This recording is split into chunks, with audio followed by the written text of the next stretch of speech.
भक्तजनों, आइए संक्षिप्त आनंद रामायण राज्यकांड उत्तरार्ध के 17वें सर्ग में आज हम प्रवेश करते हैं। कूस की पुत्री हेमा का स्वयंवर। अवंती नरेश उग्रबाहु के पुत्र चित्रांग द्वारा हेमा का हरण। युद्ध में कूस का पिता पुत्र दोनों को बंदी बनाना। कंकण प्राप्ति की कथा। श्री राम का लव को कंकण प्रदान करना। दंडकारण्य का वृत्तांत और उसकी महिमा। दान के महात्म्य में राजा श्वेत की कथा। श्री रामदास बोले, हे शिष्य विष्णुदास, एक बार की बात है, श्री रामचंद्र जी ने अयोध्या में कुश की कन्या हेमा का स्वयंवर अत्यंत समारोह पूर्वक प्रारंभ किया। उसमें उन्होंने विविध द्वीप द्वीपांतरों में स्थित सभी राजाओं को बुलाया। वे सभी राजा उत्तम वस्त्रालंकारों से सुसज्जित हो अयोध्या में आए और स्वयंवर सभा में दिव्य आसनों पर विराजमान हुए। उस स्वयंवर महोत्सव में गंधर्व को साथ लेकर सभी देवता उपस्थित हुए। सभी मुनिजन भी वहां आए। सभी के आसनों पर विराजमान हो जाने के अनंतर स्वर्णिम अलंकारों से विभूषित सुमुखी हेमा सुवर्णमयी शिविका में बैठकर सभा में उपस्थित हुई। वह अपने हाथों में 9 रत्नों से जटित माला धारण किए हुई थी। उसने सभा में उपस्थित राजाओं तथा राजकुमारों की ओर ध्यान से देखा। उसी समय की बात है, अवंतीपुरी के राजा उग्रबाहु के पुत्र राजकुमार चित्रांगद ने उस स्वयंवर सभा मंडप से कुश की पुत्री हेमा का हरण कर लिया। उसने देखा कि श्री राम आदि अवान्तर कार्य में व्यस्त है, तो उसने शीघ्र ही मोहनास्त्र का प्रयोग कर सभी वीरों को अत्यंत मोहित कर डाला। फिर उसने कुशपुत्री हेममयी हेमा को अपने रथ में बिठा लिया और चित्रांगद उसे लेकर अयोध्या नगरी से बाहर चला आया। जब तक एक कोस दूर पहुंचा तो उसने विचार किया कि मैंने चोरों की भांति चुपचाप इसका हरण कर कौन सा पराक्रम कर लिया। यह समझकर मेधावी चित्रांगद वहीं ठहर गया। इधर अयोध्या नगरी में महान हाहाकार मच गया कि उग्रबाहु के पुत्र चित्रांगद ने बलपूर्वक हेमा का हरण कर लिया है। उस समय सभा में खिन्न मन वाले वे सभी राजा चित्रांगद के मोहनास्त्र के प्रभाव के खत्म हो जाने पर घबराते हुए उठ बैठे और अपनी अपनी सेना लेकर चित्रांगद के साथ युद्ध करने निकल पड़े। उस समय उन सभी के नेत्र क्रोध के आवेश से अत्यंत रक्त वर्ण के हो गए थे। वे सभी अयोध्या नगरी से बाहर निकले। चित्रांगद के पिता राजा उग्रबाहु पुत्र चित्रांगद का यह कौतूहल पूर्ण कृत्य मौन होकर देख रहे थे।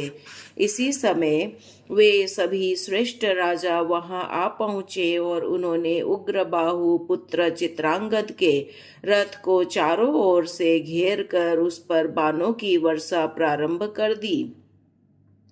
यह देखकर चित्रांगद ने वायव्यास्त्र से उन सभी राजाओं को उनके वाहन आदि के साथ आकाश में उड़ा दिया। तदंतर श्री राम की आज्ञा से लव आदि 7 भाई युपकेतु सुबाहु अंगद चित्रकेतु पुष्कर एवं तक्ष अयोध्या नगरी से निकले। इसके साथ ही स्वयंवर के उत्सव को देखने के लिए विभिन्न राज्यों से आए हुए राजकुमार भी चल पड़े। अंगद आदि 7 भाई भी अपनी अपनी सेना लेकर लव के साथ साथ निकले। तब दोनों ओर से अति भयंकर रोमांचकारी युद्ध होने लगा।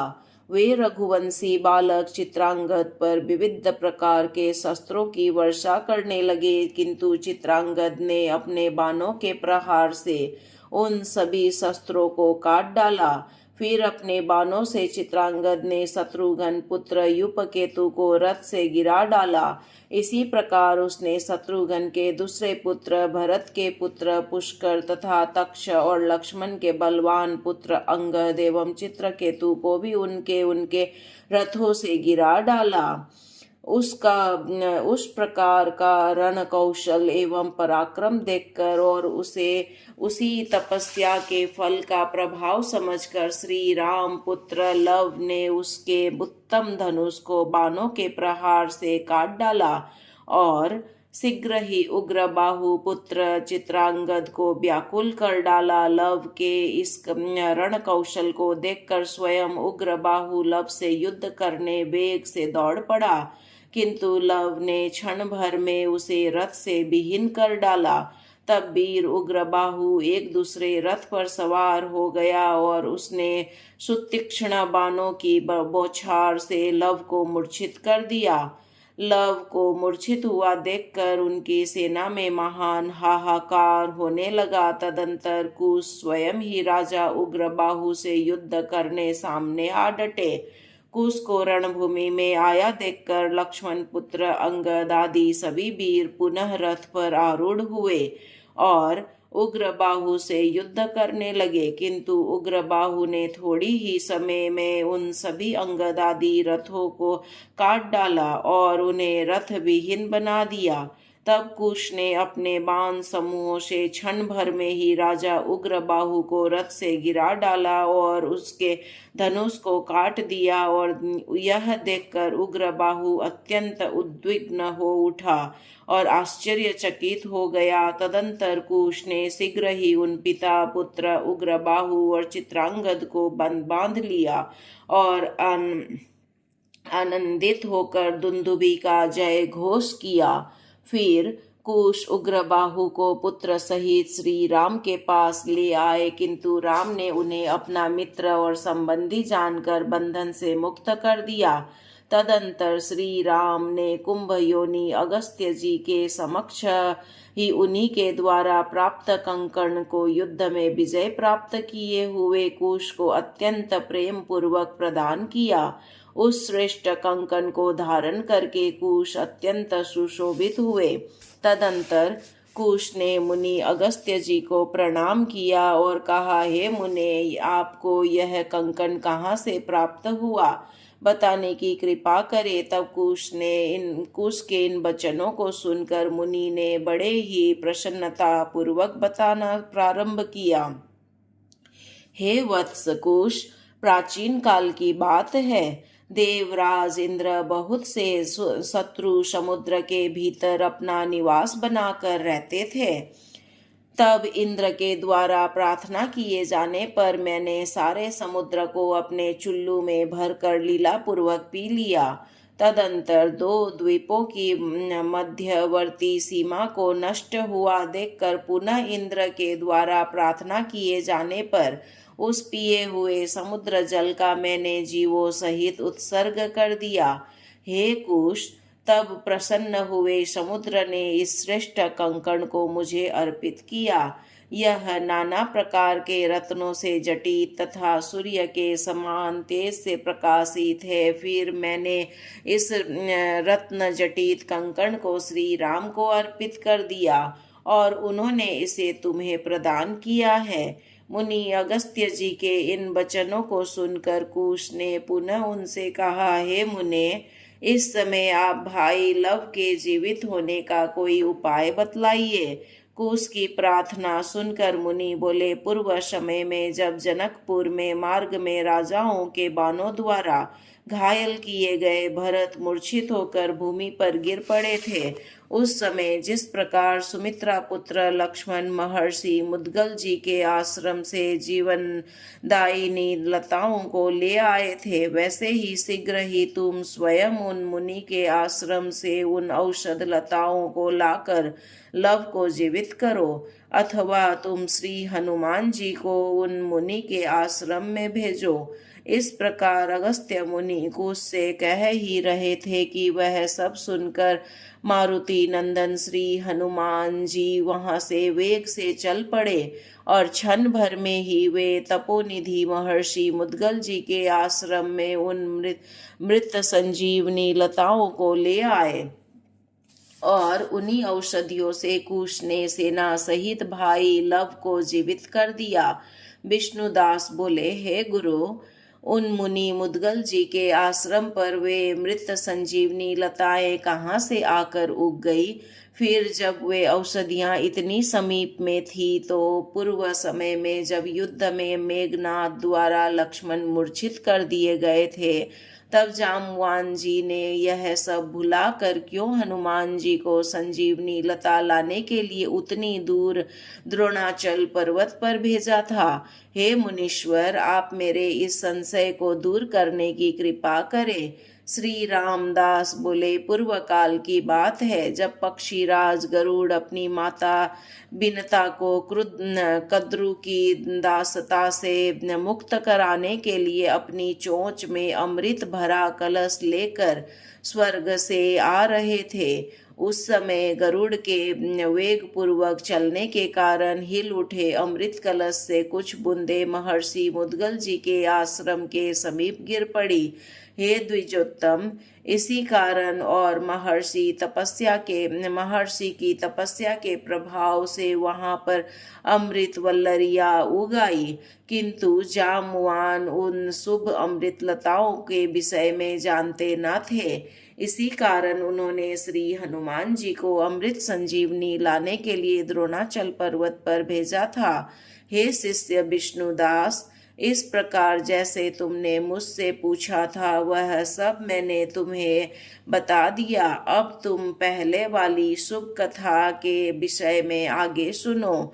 श्री हनुमान जी के द्वारा महर्षि मुद्गल जी के आश्रम में लाई हुई अमृत लताओं से जीवित होकर लव आदि सभी सेना सहित अत्यंत प्रसन्न मन होकर अयोध्यापुरी आ गए। लव ने मुनि वशिष्ठ जी को तथा श्री राम आदि को प्रणाम किया और फिर वे श्री राम के समीप बैठ गए। लव आदि को जीवित देखकर उस समय अयोध्यापुरी में बड़े ही हर्षोल्लास के साथ महोत्सव हुआ। श्री राम जी के प्रयत्न से लव को जीवित देखकर श्री हनुमान जी के प्रयत्न से लव को जीवित देकर श्री राम ने प्रेम पूर्वक हनुमान जी का दृढ़ आलिंगन किया और उन्हें बड़ी प्रसन्नता हुई। तदंतर श्री राम ने हनुमान जी को रत्न मंडित 2 कंकण प्रदान किए।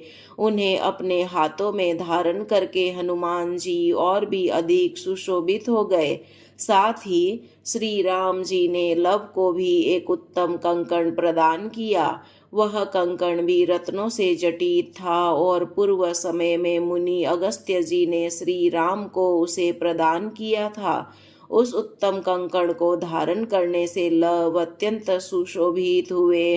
तदंतर लव ने कुंभजन्मा अगस्त्य जी को प्रणाम करके उनसे पूछा, हे मुने, आपको यह कंकण कहाँ से प्राप्त हुआ? इसे बताने की कृपा करें। उनके वचन सुनकर अगस्त्य जी ने बड़ी ही प्रसन्नता पूर्वक लव से कहना प्रारंभ किया। एक बार की बात है, मैं दंडकारण्य में स्थित एक सरोवर में स्नान करने के लिए गया हुआ था। उस सरोवर में स्नान करके मैंने नित्य संध्या वंदन आदि कर्म संपन्न किया और मैं क्षण भर के लिए वहीं ठहर गया। उसी समय स्वर्ग से उतरकर एक दिव्य पुरुष वहां उपस्थित हुआ। वह दिव्य विमान में आरूढ़ था और स्त्रियों से घिरा हुआ था। उस पुरुष ने दिव्य मालाएं और दिव्य वस्त्र धारण किए हुए थे।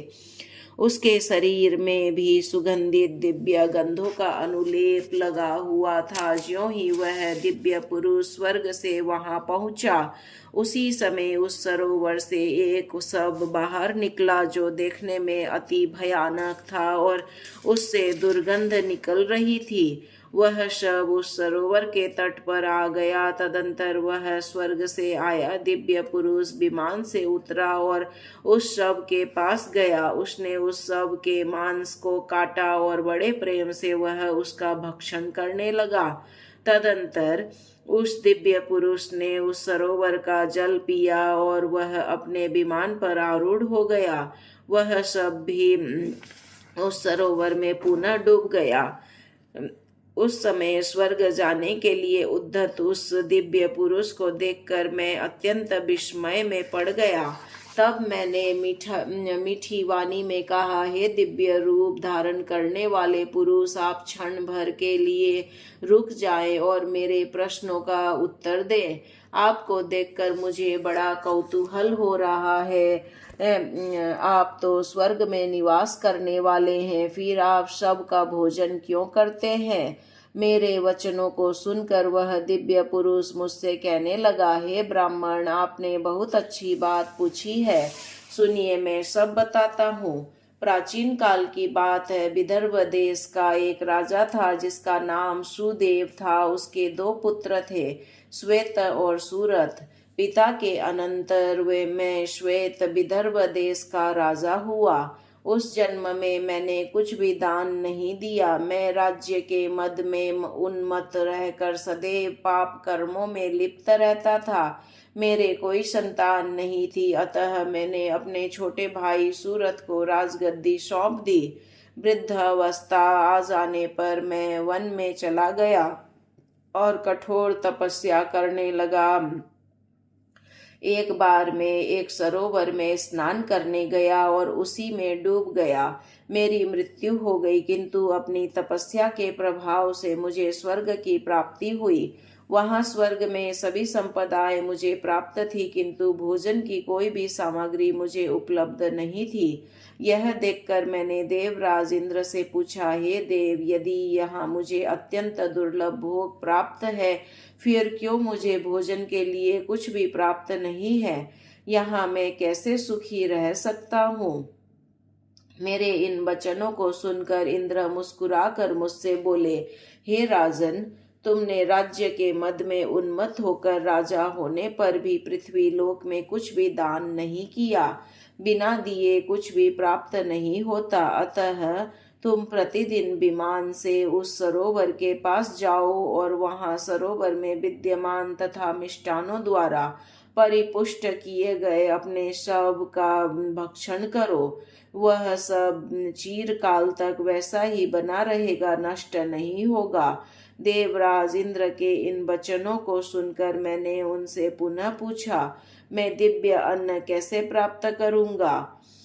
इस विषय में मुझे बताइए। मेरे इन वचनों को सुनकर इंद्र पुनः मुझसे बोले, अभी यह दंडकारण्य मनुष्यों से रहित है। देवताओं की प्रार्थना पर जब मुनि अगस्त्य जी अपनी भार्या लोपामुद्रा के साथ विंध्य पर्वत की वृद्धि को रोकने के लिए काशी नगरी का परित्याग कर दंडक वन में जाएंगे, तब उस समय तुम सरोवर में स्नान करने अनंतर वहां स्थित उन मुनि अगस्त्य जी का दर्शन करोगे। तब तुम जल से परिप्लुप्त अपने कंकण का उन्हें दान कर देना। हे राजन, श्वेत उस कंकण दान के प्रभाव से तुम्हें दिव्य अन्नों की प्राप्ति होगी। हे मुने, देवराज इंद्र के इन वचनों को सुनकर मैं तब से लेकर आज तक नित्य प्रति यहाँ आकर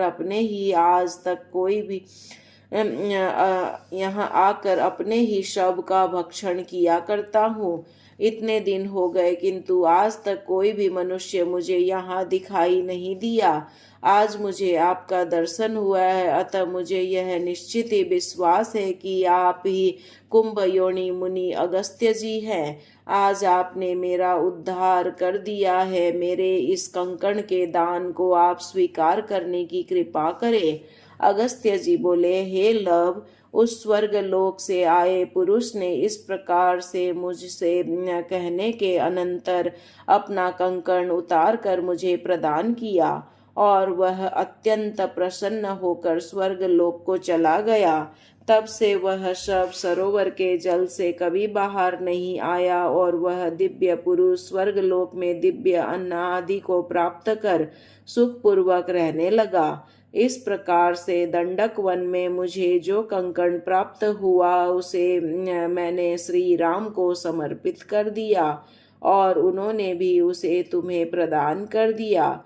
श्री रामदास बोले, हे शिष्य विष्णुदास, मुनि अगस्त्य जी के इन वचनों को सुनकर लव ने उनसे पूछा, हे मुने, आपने दंडक वन को मनुष्यों से रहित बताया है, अतः आप कृपा कर यह भी बताएं कि किस कारण से उस वन का नाम दंडक पड़ा और क्यों वह मनुष्यों से रहित है।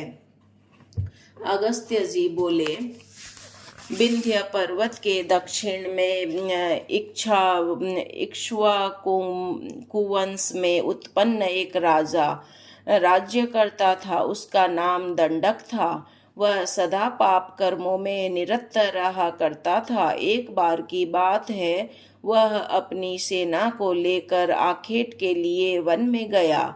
वहां एक मृग को देखकर राजा दंडक उसके पीछे दौड़ पड़ा और वह अकेले ही घोड़े पर सवार होकर उसके पीछे एक देश से दूसरे देश में दौड़ता चला गया।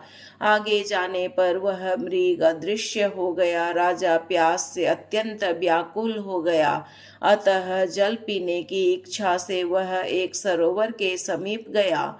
राजा ने उस सरोवर के निर्मल जल का पान किया। उस समय राजा को यह ज्ञात नहीं था कि मैं मृग का पीछा करते करते अपने गुरु महर्षि भृगु जी के आश्रम के समीप आ गया हूँ।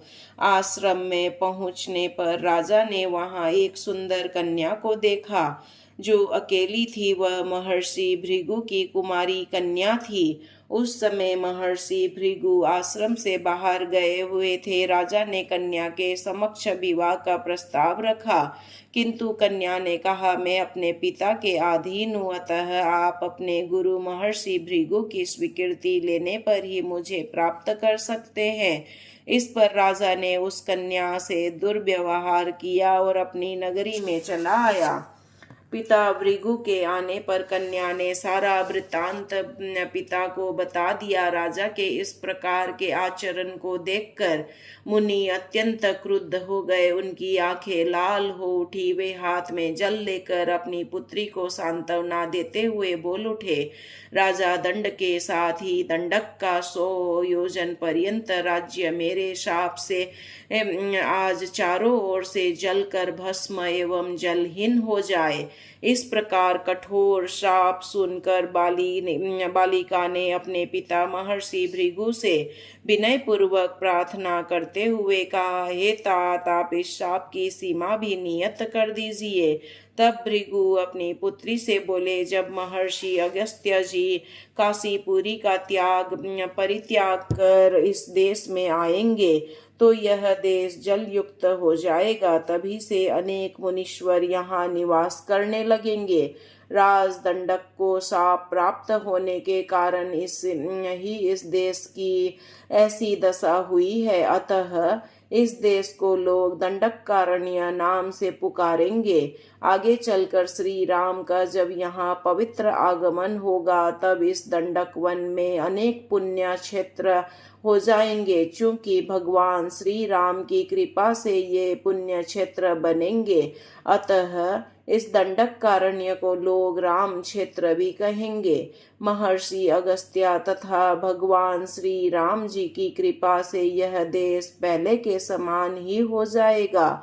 यह अत्यंत पवित्र, पुण्य प्रदान करने वाला, सब प्रकार के सुखों को प्रदान करने वाला और अत्यंत रमणीय हो जाएगा।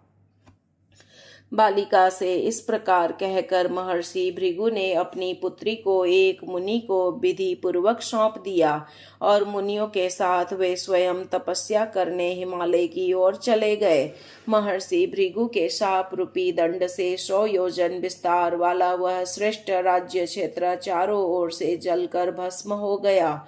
बाद में मेरे तथा श्री राम के आगमन से यह दंडकारण्य पूर्वत स्वस्थ एवं समृद्ध हो गया। इसमें सभी चराचर जीव जंतु निवास करने लगे। अगस्त्य जी ने कहा, हे लव, जिस प्रकार तुमने मुझसे पूछा था, मैंने कंकण की प्राप्ति का कथानक तथा दंडकारण्य कथा, इन दोनों सुंदर कथा को तुम्हें बता दिया। श्री रामदास बोले, महर्षि अगस्त्य जी के मुख से यह सारी बात सुनकर उस समय लव को अत्यंत प्रसन्नता प्राप्त हुई। उन्होंने मुनि अगस्त्य जी को प्रणाम किया और फिर वे श्री राम की सेवा में लग गए।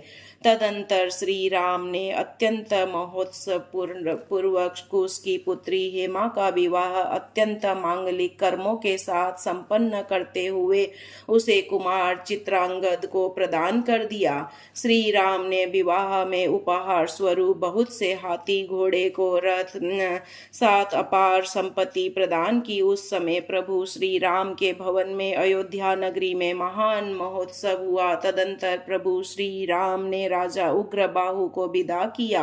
सभी मुनिगण तथा उपस्थित राजा भी अपने अपने स्थानों को चले गए। सर्ग सत्र यहाँ संपूर्ण हुआ। बोलो सियावर रामचंद्र की जय।